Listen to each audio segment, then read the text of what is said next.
अब अगला सवाल मेरा ये होगा, हम बार-बार कह रहे हैं कि रिफंड जब मिलता है तो उसमें सरकार कुछ ब्याज भी देती है। ये भी थोड़ा समझना पड़ेगा, किसी ने टाइमली अगर अपना रिफंड भर दिया है, तो सरकार उसको किस तरीके से रिवॉर्ड करती है, कितना ब्याज देती है? देखिए पूजा, जहाँ सरकार ब्याज चार्ज करती है, जैसे मैंने पहले बताया था कि अगर आपने लेट रिटर्न भरी तो आपको 12% पर एनम का ब्याज देना पड़ता है। लेकिन हुँ। सरकार जब ब्याज देती है रिफंड पर तो केवल 6% देती है, यानी आधा ब्याज आपको देती है। परंतु अच्छा। अगर आपने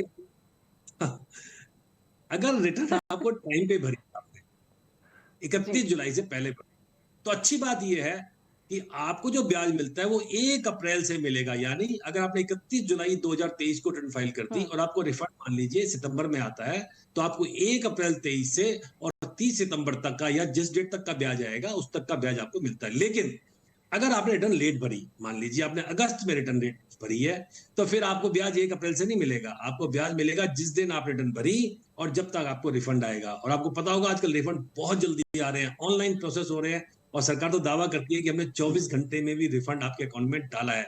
परंतु आपका हुँ। अकाउंट वैलिडेट होना बड़ा ज़रूरी है उसके लिए। हाँ, बिल्कुल। अब इस प्रोसेस को भी हम आगे थोड़ा समझने की कोशिश करेंगे, क्योंकि रिफंड का भी काफ़ी लोगों को इंतज़ार है अभी। लेकिन इसी पर से जुड़ा अगला सवाल होगा मेरा कि अगर मैंने रिटर्न को रिवाइज़ कर दिया है, तो क्या रिफंड पर जो ब्याज मुझे मिलना था पहले, उसमें भी कुछ बदलाव होगा? और वो कब से लागू होगा? बिल्कुल बदलाव हो जाता है जी, बिल्कुल बदलाव हो जाता है। हुँ। कई बार लेने जाते हैं लोगों को। देखिए, सरकार का नियम ये है कि जैसे ही आप रिटर्न को रिवाइज़ करते हैं, तो वो ओरिजिनल रिटर्न को रिप्लेस कर देती है। आप उसने रिप्लेस तो कर दिया, सरकार ने आपसे पेनल्टी तो नहीं ली, लेकिन अगर आपको हुँ। रिफंड देगी तो डेट ऑफ रिवीजन रिटर्न से ही देती है। और कई बार नुकसान ये होता है कि आपने रिटर्न को रिवाइज़ कर दिया, तो पिछले 6-7 महीने का जो ब्याज है, वो भी आपका खत्म हो गया और आपको कई बार उल्टा देना पड़ जाता है पैसा, क्योंकि आपको हुँ। वो ब्याज तो मिलेगा नहीं अब। तो इसलिए मैंने बताया था कि रिवीजन बड़े ध्यान से ही करना चाहिए आपको।